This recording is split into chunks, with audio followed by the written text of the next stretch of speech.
A lot of the time, what feels like failure in the moment is actually the thing that sets you up to succeed once you get past the challenge. So if you can remember to reframe it that way when you're in it and when you're feeling it, you just have to wait through that period.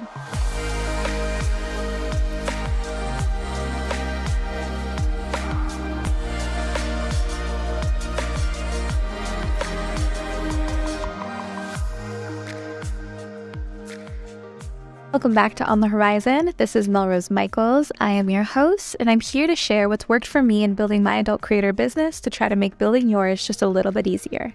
Let's get into today's episode. Assembly4 are a collective of sex workers and technologists working to bring the overall cost of advertising down for sex workers through their ad platform Tryst.link, educate clients through the Good Client Guide, and much more. Assembly4 caters to all genders and demographics and raises funds for organizations to fight for sex workers' rights, the decriminalization of sex work, and against exploitation in the sex industry. Learn more at the website assembly4.com for the word, not the number.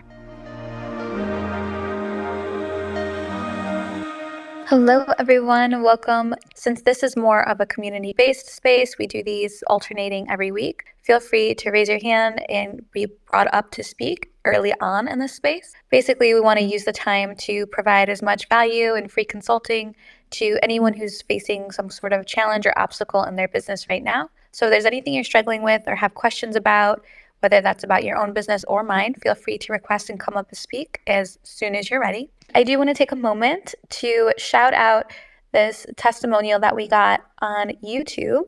It was a comment from Sojourner Edmondson, and it said, "I fucking love your efficiency," but then they followed up saying, "Thank you. It really got me thinking on how I could streamline in terms of approaching my content creation, especially when it comes to separating out NSW content to safe for work content. You definitely confirmed what I've been planning so far, and I really appreciate it." We appreciate your comment. Thank you guys so much for hanging out with us on YouTube and engaging with our content there. We are starting to pivot going into 2024 to primarily push out YouTube content, and then it'll trickle down through our other channels, Twitter, Instagram, everywhere else. So appreciate you following and subscribing to us there. And if anyone else would like to, again, YouTube, the name that we have over there is /SWCEO. I did have a topic to kind of dive into while I wait for you guys to start requesting coming up and speaking. And also, I think that this topic is something a lot of you listening can add value to with your own personal stories around these topics. So if I say something at any time when I get into this that reminds you of something you went through and you want to share, I really want to encourage you to do that, because there could be creators listening here right now that are struggling, and your story of how you overcame challenges could be exactly what they need that resonates with them personally for them to overcome theirs. Because my story is just my own, and it's just mine, and it might not hit the same way yours will. So I do want to encourage you guys to come forth, share what your experiences have been on this topic specifically. So I'm going to get into it a little bit. I thought it would be a really valuable topic to discuss kind of the idea of failure, and also just some of the lessons that I've personally learned through the things that I've gone through that may have been perceived as failures over the years. For clarity, like I said at the top of the space, I've been in this industry over a decade. It's been over 11 years now. And there's been no shortage of times where I've wanted to quit, or where I thought I was on the wrong path, or where I just thought that this was it for me, like maybe my time here is over. Because I am someone with a business background, so I do believe in this idea that the market can decide that for you. So when it's been really challenging or when it's been really hard, I do have this voice inside my head that is like, well, maybe my time here's over. Like maybe it's time to tap out. Like I did my, my stretch. This is it. And I'm sure some of you listening have experienced that as well. And I don't often talk about failure or feeling the sense of failure on this channel or across our content. And I thought that maybe it would add value, because I never want the creators that follow SWCEO to look at the content or the advice being put out or the suggestions being made as if it's always perfect all the time, because it's not. It's not now at this stage in my career. There's always challenges, and there's always something breaking that has to be fixed. And that's just because that's the nature of business. So I thought talking about this idea and the sentiment of failure would give a better, a more well-rounded look at what it really means to be in business with for yourself and with yourself, and also show the reality of the situation, because like I said, I don't want anyone thinking it's perfect all the time, because it's not. The other part of this is I think that a lot of the times we face failure in business, we have an opportunity to reframe that for what it actually is. And a lot of the time, what feels like failure in the moment is actually the thing that sets you up to succeed once you get past the challenge. So a lot of the times when I'm struggling now, because I have gone through this, on this cycle for many years, is that when I'm really challenged with something, when things are really hard, I reframe it and look at it big picture, zoom out. And I think about, okay, this challenge is setting me up to succeed. I need to kind of like learn how to overcome this challenge, this thing I'm facing now. And that's what I dedicate my energy to. I feel like the challenges and the hardships and the things we view as failure are often the stepping stones to the thing we view as success, or to the solution we're looking for. So if you can remember to reframe it that way when you're in it and when you're feeling it, I think that saves you a lot of time and a lot of like heartache and headache. I do believe that some of the obstacles we face are kind of like this rubber band. And when you're going through it and it's really hard and you want to quit, the rubber band's pulling back. And then once you finally figure it out, whatever the thing is that you're struggling with, the rubber band's like lets go and slingshots you forward towards your goal. And I always envision it like that, like the slingshot effect. So it's really hard and it's really tough and I'm miserable and I'm in it and I'm not feeling good. Like that's that rubber band, or that's that slingshot, like retracting. And then I just got to wait it out or solve the problem or stick with it long enough to feel that release and slingshot forward towards whatever the thing is. If it's a solution or the evolution of your career or some opportunity, you just have to wait through that period. If you're enjoying this podcast episode so far, please take one moment to share it with another one of your adult content creator friends, because you know what the rule is here. We do not gatekeep, and we want to make as many adult creators' businesses as easy as possible. And you sharing this episode with them might do exactly that. Thanks so much in advance. I don't necessarily know that I believe in this idea that things are meant to test us. I'm not a religious person, so I don't often view things that way, but you absolutely could, because the tests that I would say we have to take as business people are learning to be resilient in the moments when we don't know what to do, because most of us here listening, being an adult content creator is our first business, like our own first real business. So you don't have the business experience or the business education to know how to navigate the things that are hard when you level up each time. So when you get to a new level, the things that worked at the last level aren't going to work at the new one.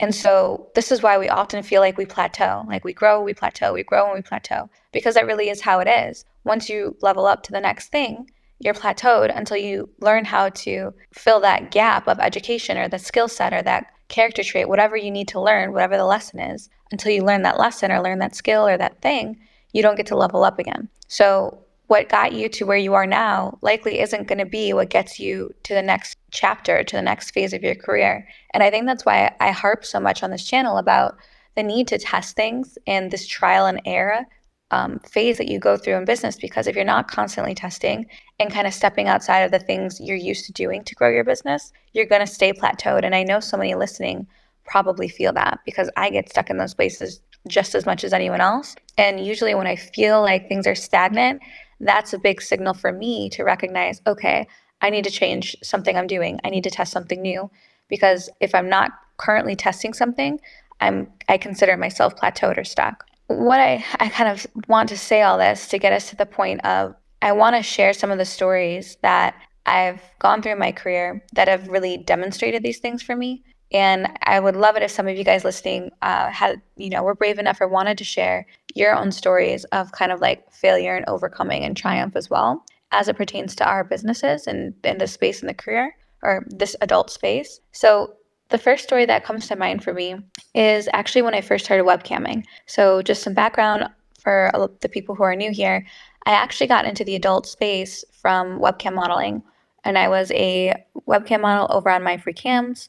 This was in 2011 is when I started.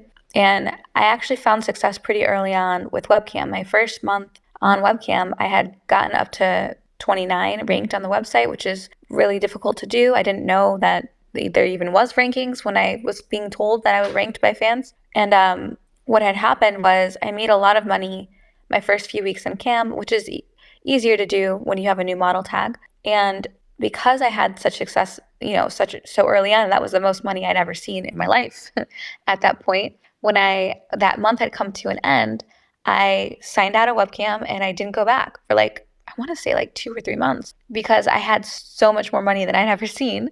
And I was like, okay, this is great. I made this much money. I didn't know that there was a factor of being consistent in our business. I hadn't experienced that. I had only come in, I had, gotten somewhat lucky, and I also really was committed. That first few weeks of webcam, I was online probably 10 hours a day every day. It was an obsession, because when you're new to it, you're just I can't believe this is real. I can't believe I could make money at home in my room. So I was so gung-ho and so committed. But then when the money hit the bank, because I had never seen that kind of money before, I essentially went offline, and I was just enjoying my life for the first time. It was the first time I had experienced the ability to go from survival living, where you have to work for your check and make sure all your bills are covered, and then make sure you can eat and pay your rent and whatever, to actually being able to live and not having to feel like I was in that survival mode for the first time. So I really embraced it. I enjoyed it. And I don't think there's anything wrong with that. But it did teach me a lesson, because when the money ran out and I went back to webcam modeling, my entire community that I had built that first month, not that it was huge, but the group of people that was supporting me, they were all gone. And that was such a wake-up call that oh, if I'm going to do this, I have to take it seriously as a business, because consistency plays a role in the success. And the only reason I saw success that first month was because of that consistency that I demonstrated. That was my first kind of failure in the adult space for me, was when I fell off completely. Because when I fell off, it taught me the lesson about consistency, and I needed that lesson in order to level up going forward. So that was my first major wake-up call in adult. And I think that a lot of creators, especially the newer ones, are still kind of learning that level, that skill set, or that behavior, because it is hard in the beginning to know to be consistent. Not everyone even has that luxury or that privilege, especially if they're still working a regular job, which I was at the time as well. So that was my first experience, I would say, an adult with failure and a lesson learned. The second experience, this was many years later. So these are just standout experiences as well. These aren't the only ones. But this was many years later. I would say probably 7 years into my career. I was, still primarily webcamming. I didn't do really content. The only content I did was short clips that I put out for sale while I was live streaming on cam. So I had MFC. I think I had ManyVids and an MFC share, which for those who don't know is kind of like MyFreeCam's clip store. And I would put out content rarely, but primarily camming. And then I'd sell whatever clips I had at the time when I was online.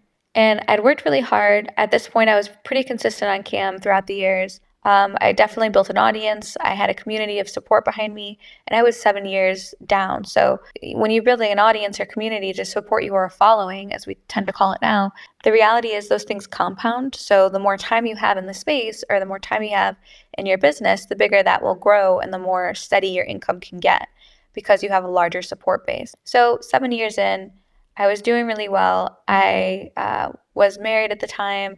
I had this beautiful home at the end of a cul-de-sac that I was living in, and the money was there for cam. So I felt really successful. And this was the first time where I felt like I needed to reward myself. And I remember this sentiment of I work really hard. I should spend my money and treat myself on something nice. And so after camming this last big month, I did pretty well. And I remember I bought myself a designer bag. I think it was a Louis Vuitton purse. I haven't bought one since, by the way.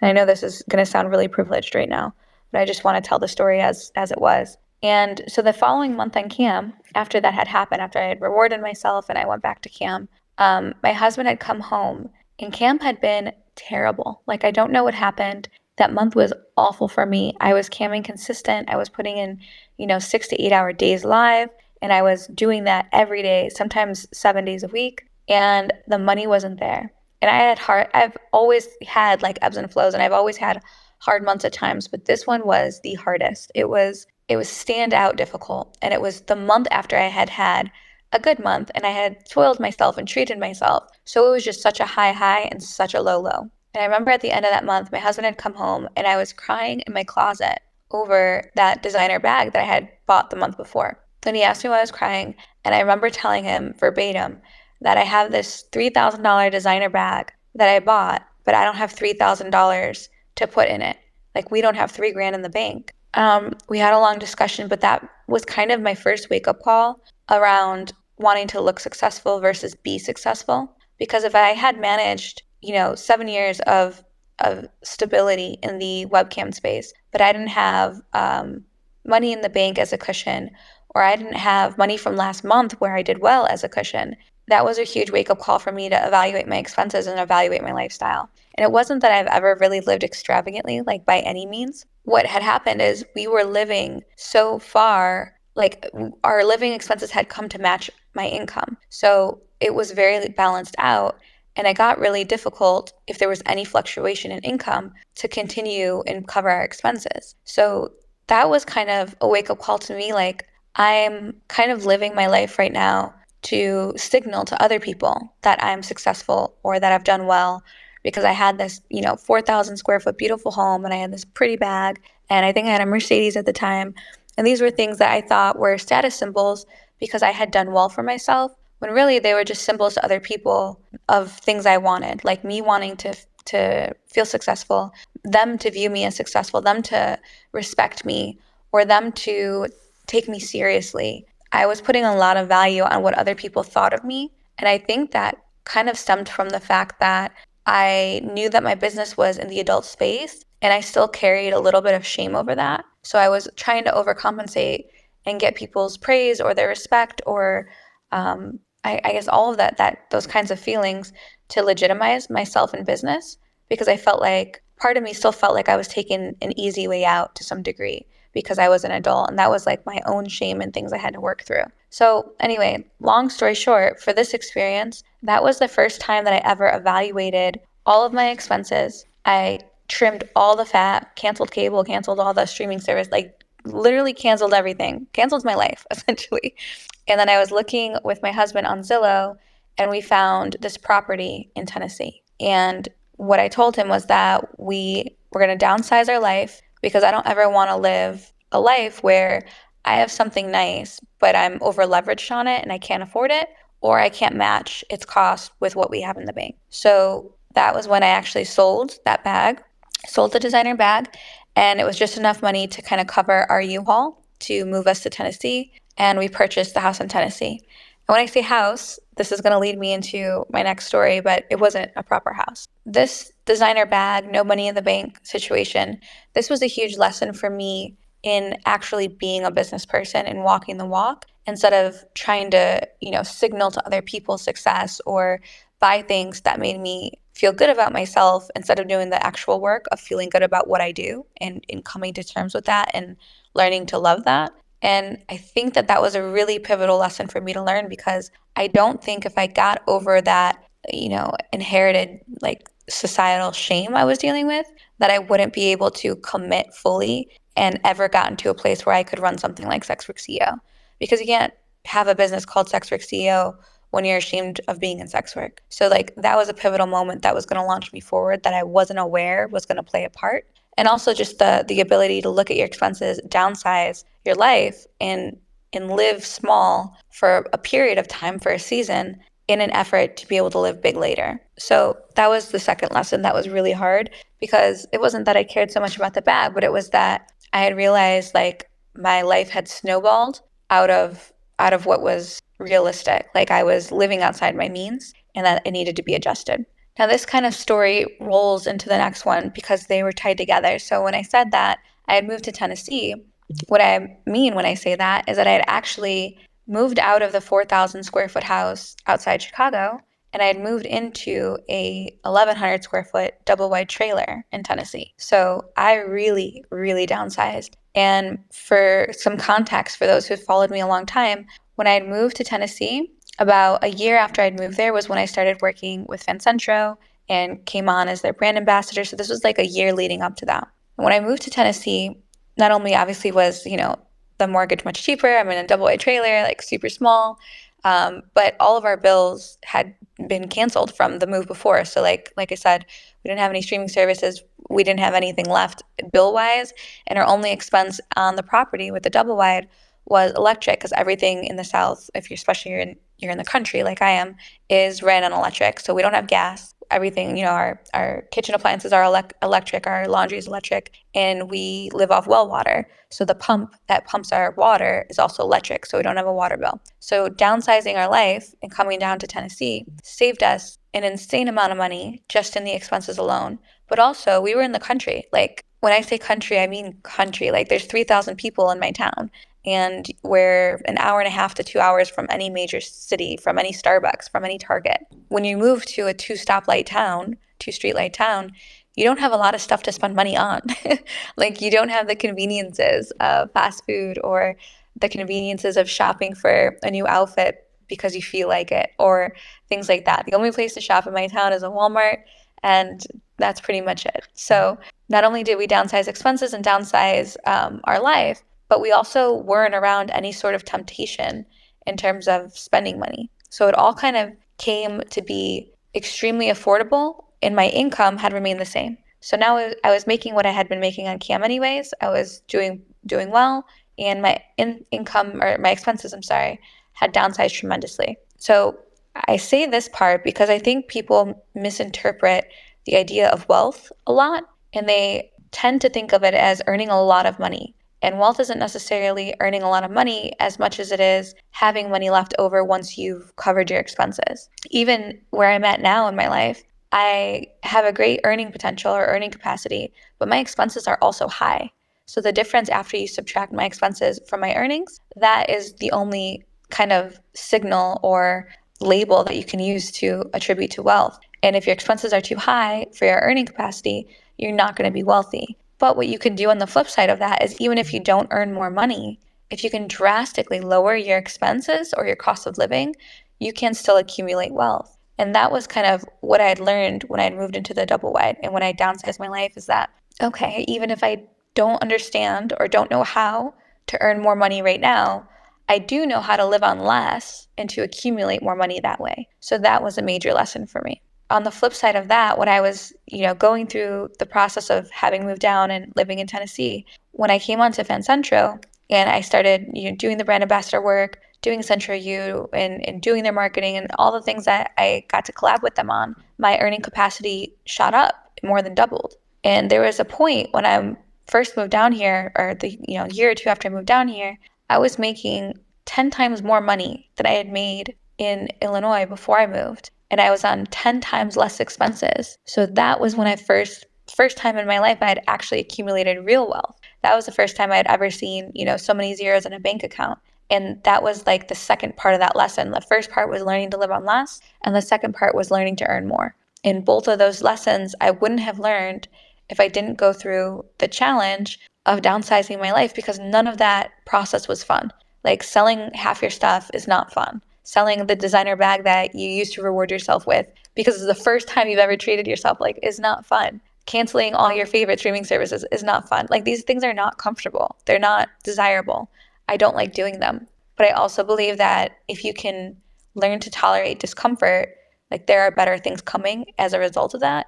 And that was a major lesson learned. This next part is a different lesson. So I still live in Tennessee, for those who, I guess, follow me more closely, but I don't currently live on my property. So about 2 years ago, I moved closer to Nashville, closer to the city, because I moved my family down to the property and I started building my forever home, my dream home. Building your dream home yourself, and when I say myself, I mean me, my husband, our two hands, like no contractors, literally us YouTubing it.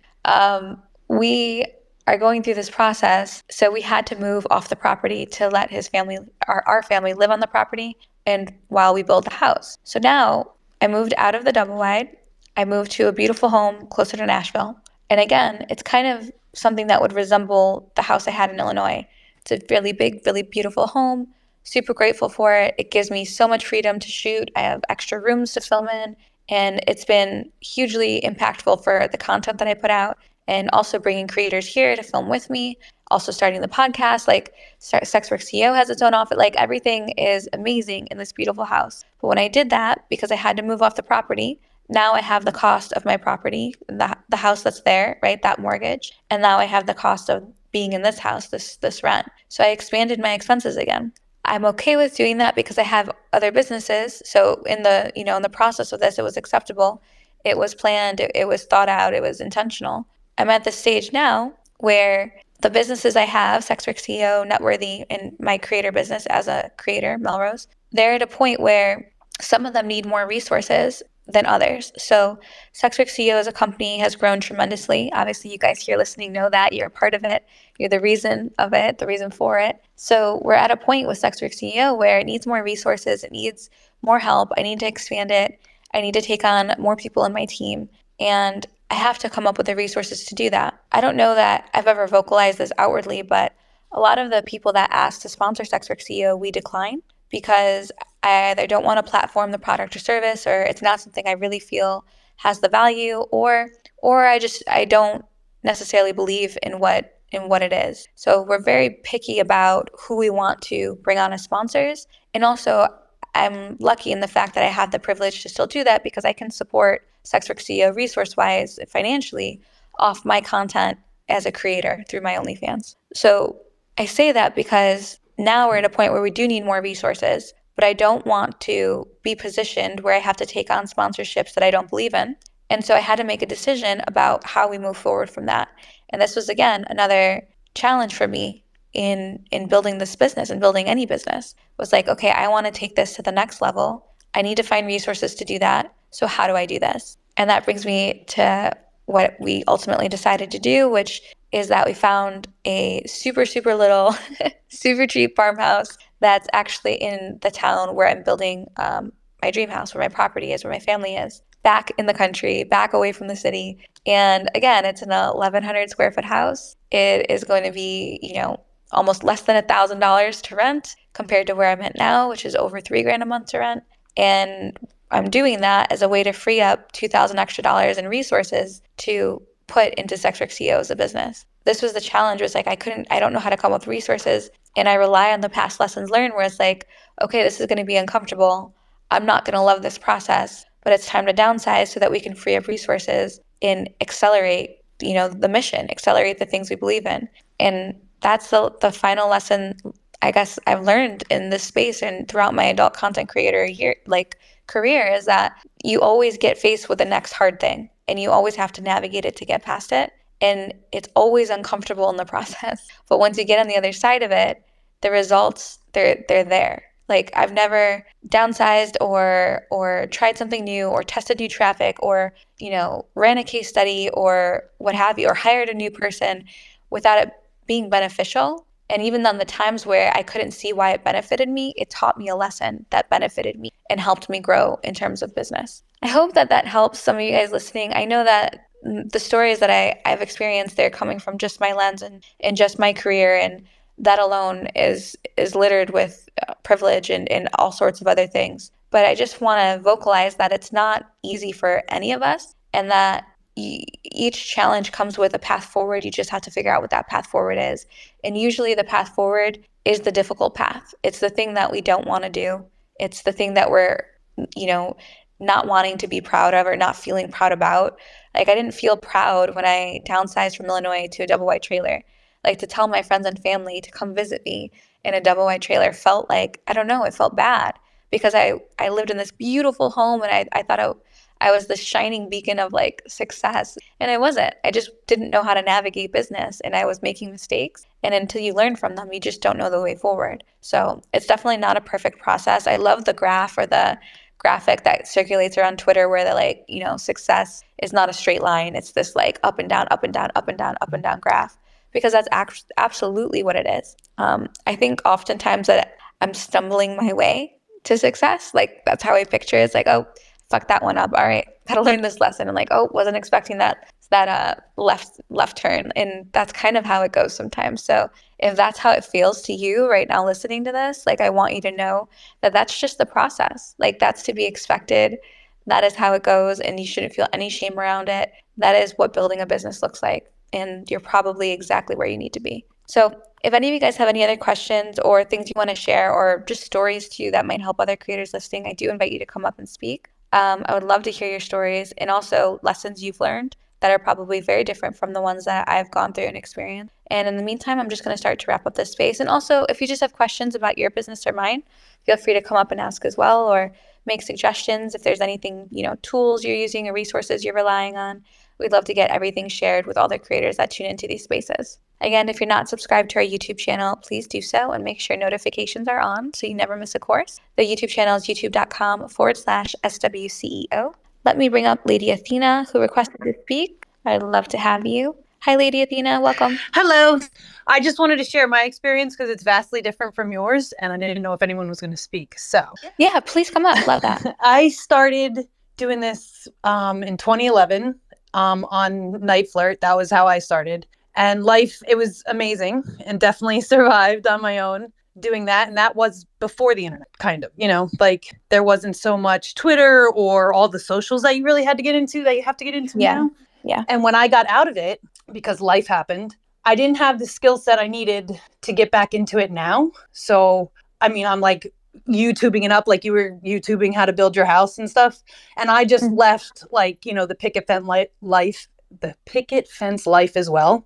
And where I fell back onto was this, because I knew I could always do this. And yeah, I didn't carry any shame with it. So I just figured I'd tell you that you've been very helpful to me to be able to come back in and navigate the social aspect of it, or the social media aspect. And yeah, to just tell everybody else that, I don't know, just keep trying. I wish I would have just stuck with it even as a side job. It would have been, but life, it's okay. And I'm doing well now and I'm very grateful. So I just figured I'd share that experience. I love that. Thank you so much. That means the world to me. You have no idea. No, you really are amazing. So thank you. And I hope everyone else has a wonderful day. Oh, love that. Thank you, Lady Athena. That's really beautiful too, because there's so many times where life does happen. And I think that gets overlooked or maybe lost in context with kind of the content we put out. Because, to be fair, when we put out tweets or content, there's a lot of nuance lost. And I think some people read into it as you have to be on top of things all the time, which is not life. That's not realistic. That's not accurate for me. That's not a reflection of my business in any way. So I think that the realization that you can step away and come back to handle your personal life, or just, get organized, or just restructure, or maybe you're going to rebrand, or whatever it is, you can always come back in a new light and approach it from a new way. And times do change, because I remember when I first started camming, when I was first in this, you really didn't need social. It wasn't a huge thing. I was not on Instagram, even though I saw creators getting it. Things are always changing. So unless you're always trying to stay educated, it's hard to stay on top of it too. And that's why I wanted to mention the plateau aspect, because the things that used to crush, that did so well for me before, they don't work anymore. And now the things that I want to do to go to the next level, those are totally new things that I would never have done before. Not never have done outside my comfort zone, but never thought to do in terms of marketing or traffic acquisition, and et cetera. So the evolution of always learning and relearning things is so huge. Let me bring up Emery Lakes real quick. Let me add you as speaker, love. Welcome. Oh, is it on? Oh, yeah, you're good. It's like you were talking and it just cut out. I'm going to try to put this all together super quickly. And as some of it as we've talked, but mine was kind of similar to yours. When I was camming my first 2 years, or about 2 to 3 years, the amount of money I was making was just insane. So like you said, I started living way out of my means. I was traveling every month. I would maybe work a week out of each month, and then the other 21 or so days I would just be traveling, going to the ocean, renting insane hotels and stuff like that. And I ended up getting pregnant. And not that I had tried to, but I did. And shortly after I had my child, and a month after that, I lost my closest brother to a fentanyl overdose. And so for nearly a year, I was completely out of work and drowned my savings, racked up, insane amounts of debt. And so now I'm just since January, since I started following you and working with you somewhat, I'm still trying to get back up and live within my means. So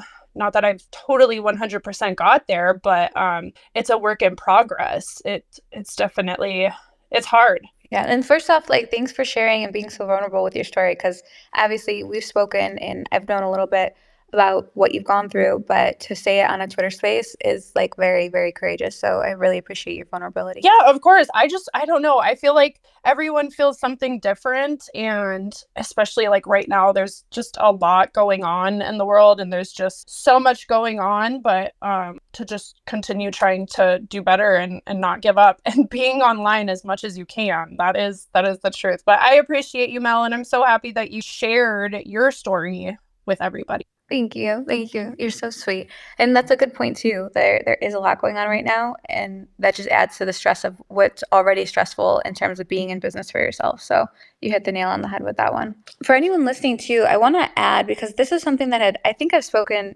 to in the past, but I don't know if I've ever put it out formally.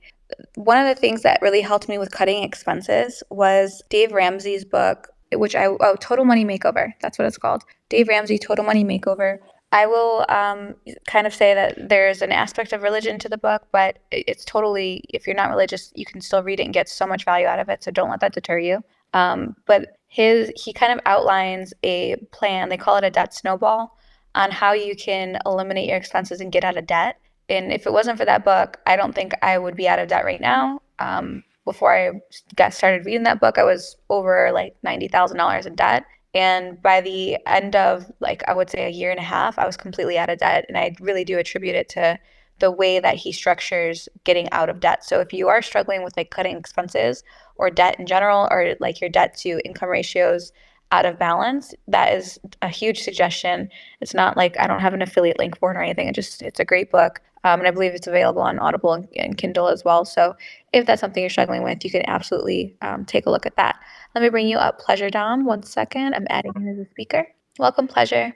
Welcome. You have the mic. Alrighty.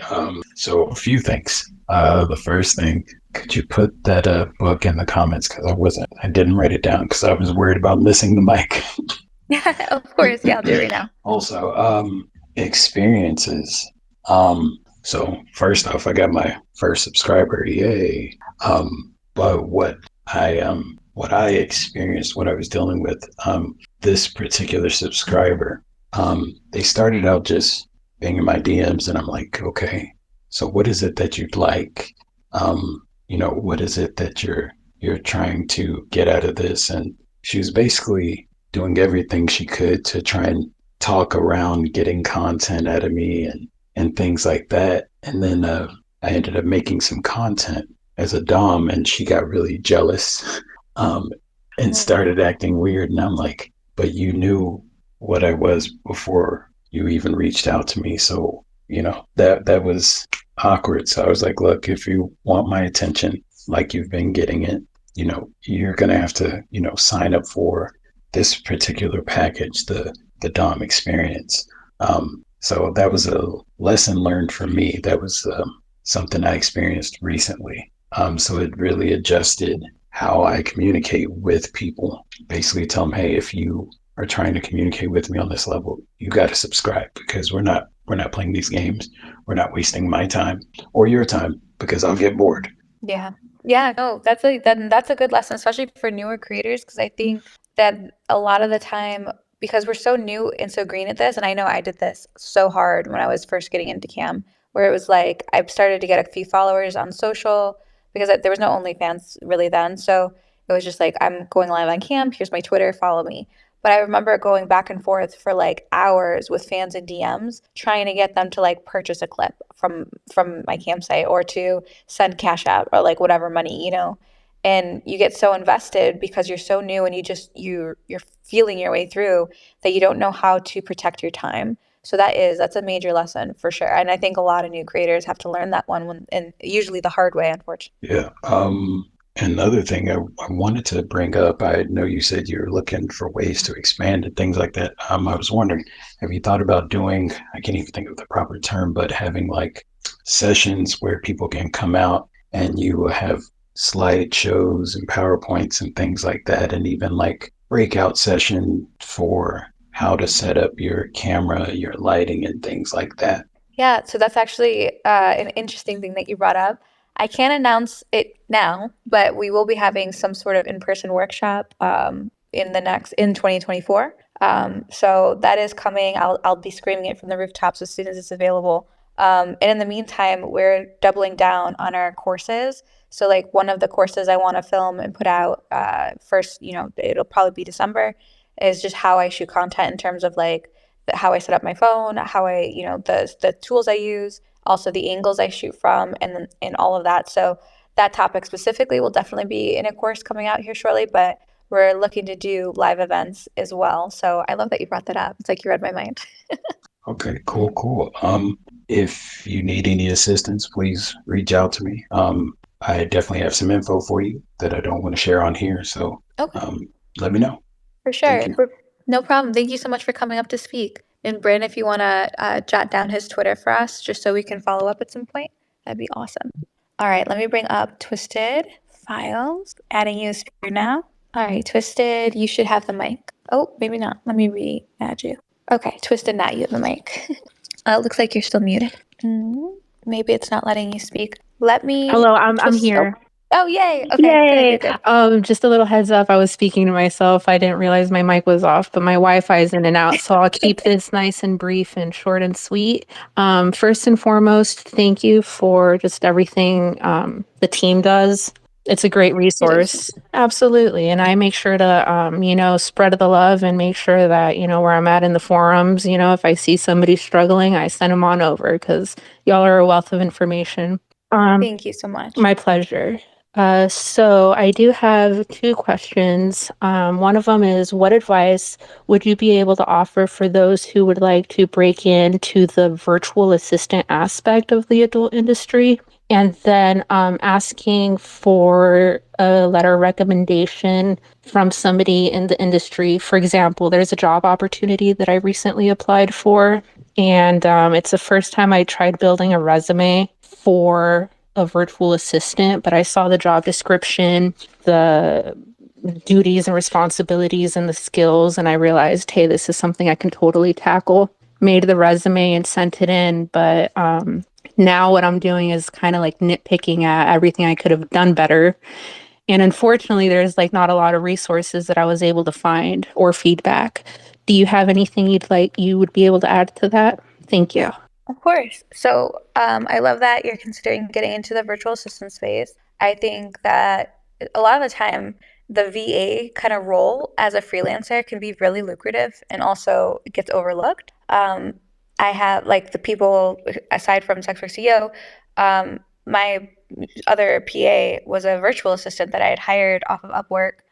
She lived in a different state. Now she lives by me. Like we've worked together for many years and had a wonderful relationship, and she's done amazing things. So getting into VA work, I think, is super, super smart.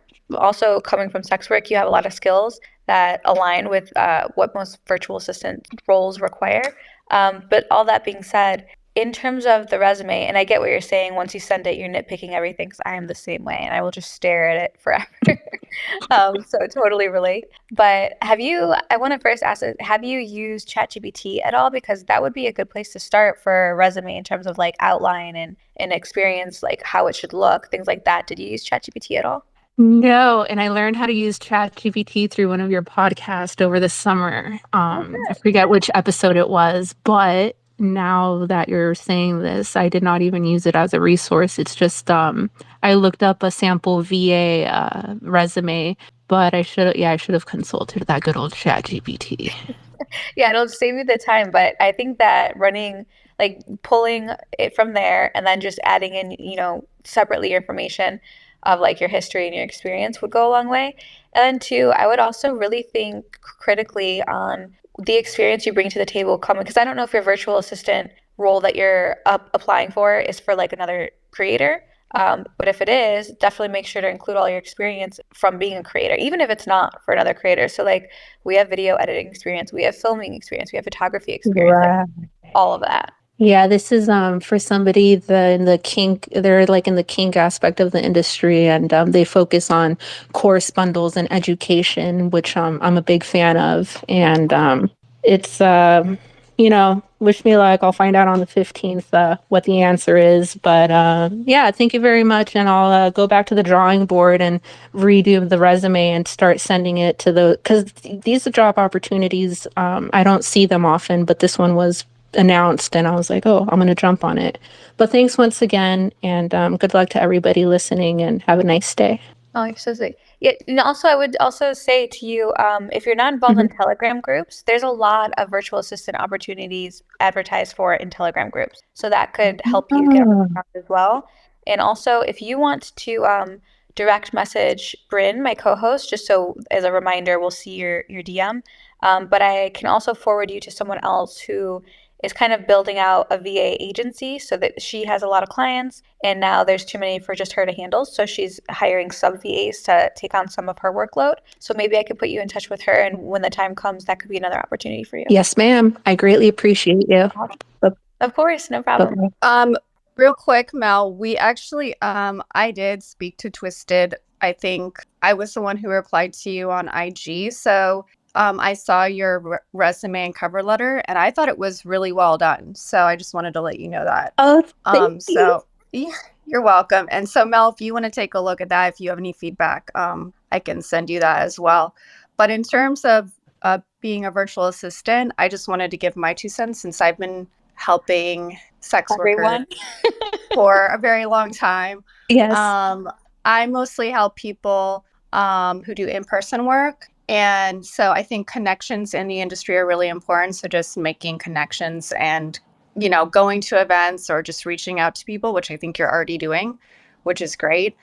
Second, if you want something kind of adjacent to this that might not even be virtual, I feel like adult spaces like brick and mortar stores, like adult stores, tend to be more open to people in our industry. I've worked at a couple adult stores and put some of my experience on my application. So I don't know if that helps, but I just wanted to let you know about that too. It absolutely does, and I do appreciate that feedback. Yeah, absolutely. Thanks for all that, and I'll be in touch through the DMs. Awesome. Thank you so much. And also, if Bryn said that your resume looks phenomenal, she's right. Bryn's the operational Holy one. Mac, I'm blushing over here, y'all. No, I'm just saying, like, Bryn is the one that, like, everyone associates me with SWCEO because of the content and the educational information around digital content creation. But Bryn is the one operationally who gets everything done. She gets everything scheduled. She's the one that helps hire and does all this process. So, like, if she says your resume is phenomenal, there's nothing left I can add to it. She's way better than me at that. All right, ladies, I greatly appreciate that, and I'll tune in next Tuesday. Thank you. Thank you so much. Thanks, Bryn, for chiming in. I love hearing your voice on this. Now people will know what you sound like. This is all right, guys. I am going to start to wrap up this space. We're about at the end of the hour anyway. So a huge thank you to everyone who is subscribed to SWCEO's Telegram bot already. If you haven't heard, SWCEO released a Telegram bot that essentially just sends out daily adult content inspiration and then all the captions you need for your feed, PPV, locked messages, clip stores, etc. The ideas are researched to be trendy and highly desirable based on what fans are currently searching, and the captions are all optimized with calls to action so that you can increase your earning and unlock potential with each one. As of this month, we've also incorporated some fetish and dom content ideas and captions into what we put out every day, so you have some variation. And the Telegram bot pushes your daily dose of content inspo to your phone every day around 10 a.m. Central Standard Time, so you no longer have to waste your time researching, planning, or coming up with the ideas or the captions. The bot will take care of all of it.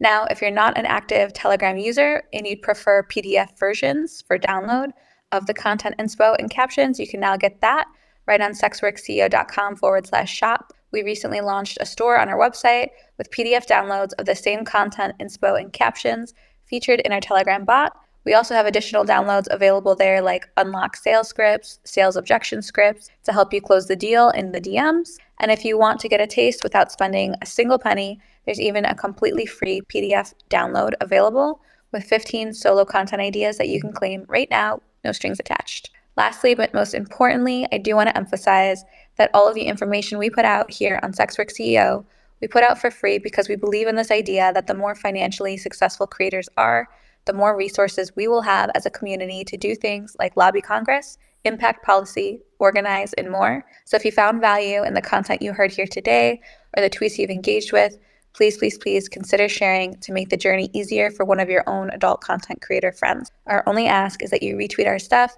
so that we can help as many people as humanly possible. So thank you so much in advance. The final note I want to share is that we have been doing this process of surveying adult content creators for about a year now, I would say publicly. So if you guys have seen on Twitter or in the DMs, we've asked a lot of you to take a qualifying survey if you wanted to be a part of the creators that get surveyed and help us produce these reports. So for example, one of the big surveys we did last year in collaboration with Free Speech Coalition was like a 20-question survey around banking discrimination. And this was the first data collected around how many creators and sex workers have lost bank accounts due to financial discrimination or have lost a loan for a house or anything of this nature that was financially not available to us because we are adult content creators. And we took that data from that survey that you guys helped make possible, and we took it to Congress, and it got bipartisan report because it was the first time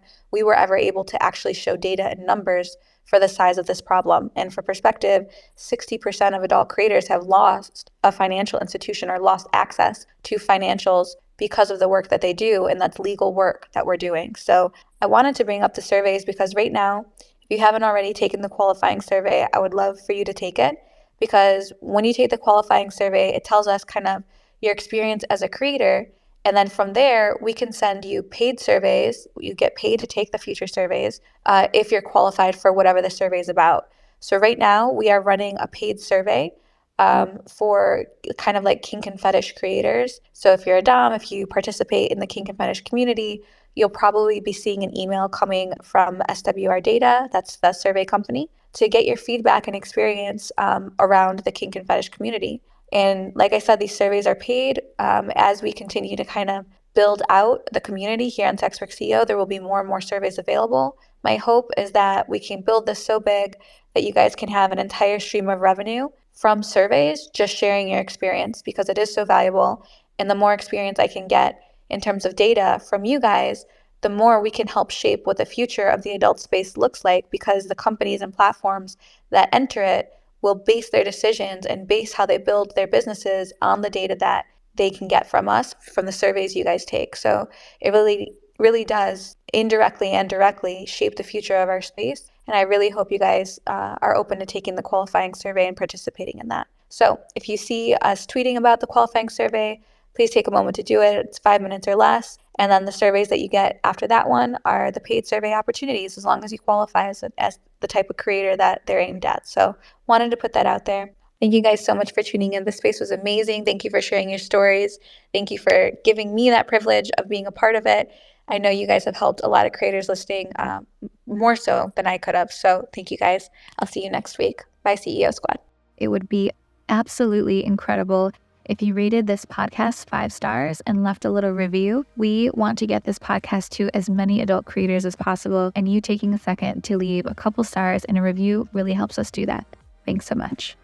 Assembly 4 are a collective of sex workers and technologists working to bring the overall cost of advertising down for sex workers through their ad platform Tris.link, educate clients through the Good Client Guide, and much more. Assembly 4 caters to all genders and demographics and raises funds for organizations to fight for sex workers' rights, the decriminalization of sex work, and against exploitation in the sex industry. Learn more at the website assembly4.com for the word, not the number.